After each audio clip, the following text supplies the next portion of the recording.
जाए या नहीं। सचमुच संसार में कुछ हस्तियां ऐसी होती हैं कि उनके द्वारा किए गए सत्कर्म उनके यश को अनंत बना देते हैं। ऐसी ही श्रृंखला की कड़ी है दीनों के बंधु, किसानों के मसीहा चौधरी छोटूराम। जी हाँ, आज मेरे वक्तव्य का विषय भी उन्हीं से संबंधित है। बहुमुखी प्रतिभा के धनी चौधरी छोटूराम का जीवन दर्शन। 24 नवंबर 1881 को रोहतक जिले में धन्य हो गई गढ़ी सांपला की वह धरती जहां बालक बृजपाल ने चौधरी सुखीराम के घर जन्म लिया।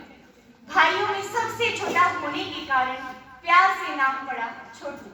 मान्यवर, कौन जानता था कि निर्बल निर्धन बालकों का पक्ष लेकर चलते चलते लड़ाई मोल लेने वाला वह नन्हा नेता एक दिन बहुत बड़ा समाज सुधारक बनेगा। सच ही तो है, पूत के पाप पालने में ही दिख जाते हैं। भारत माता का वह सपूत केवल सच्चा देशभक्त व किसानों का मसीहा ही नहीं, बहुमुखी प्रतिभा का धनी था।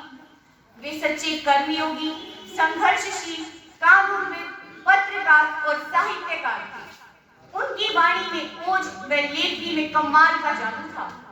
वे एक ऐसे विलक्षण दार्शनिक थे कि यदि उनके दर्शन को मौजूदा शासन द्वारा पूरी ईमानदारी के साथ लागू कर दिया जाए तो केवल हरियाणा को ही नहीं, समूचे भारतवर्ष को गरीबी, भूखमरी और बेरोजगारी जैसे अभिशाप से निजात मिल सकता है। आज जो हम किसानों में चेतना देखते हैं, चौधरी जी ही इसका मूल उद्गम है। वे किसानों को झकझोरते हुए कहते थे, ए किसान, तुम मालिक बन, सेवक नहीं, दास्ता को छोड़कर शासक बन। यदि दास भी बनना चाहता है तो उसका बन जो दीनों के उद्धार में लगा। तू स्वाभिमानी बन, क्योंकि स्वाभिमान तो ईश्वर को भी पसंद है। वे अन्याय का विरोध बुलंद आवाज में करते थे। वे सचमुच एक कुशल राजनीतिज्ञ थे, जिन्होंने ऐसे ऐसे असंभव कार्य को संभव कर दिखाया जो किसी साधारण व्यक्ति के वश में नहीं था। उन्होंने कभी किसी पद का लालच नहीं किया। और आज स्थिति ये है कि सत्ता की दलाली में हाथ रखने वाले लोग देश को बर्बाद करने में किसी भी तरह पीछे नहीं है। ये इन प्रकारें वे सब अपने स्वार्थ साधने में लगे हैं। वे अपने छोटे से छोटे लाभ के लिए बड़े से बड़ा पक्षपात करने से कभी नहीं चूकते।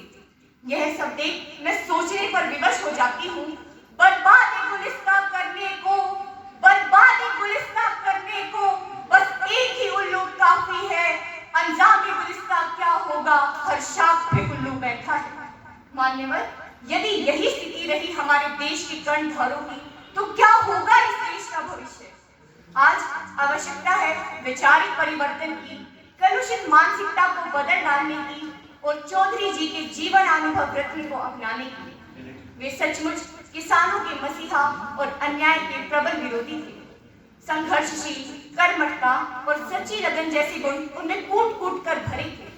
वे किसानों को सचेत करते हुए दृढ़ता से कहते थे, एक भोले किसान दो बात मान ले, बोलना ने सीख, दुश्मन पहचान ले। मान्यवर, यद्यपि आज चौधरी जी हमारे बीच में नहीं है, तथापि उनके उच्च आदर्श हमारा मार्गदर्शन कर रहे हैं, हमें नव चेतना जगा रहे हैं।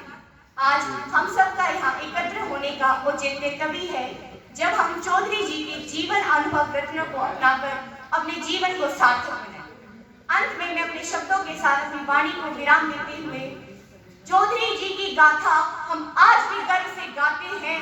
उन्हीं की रागनी पर झूमती है दुनिया, जो जलती चिता पर बैठकर वीणा बजाते हैं, जो जलती चिता पर बैठकर वीणा बजाते हैं। धन्यवाद।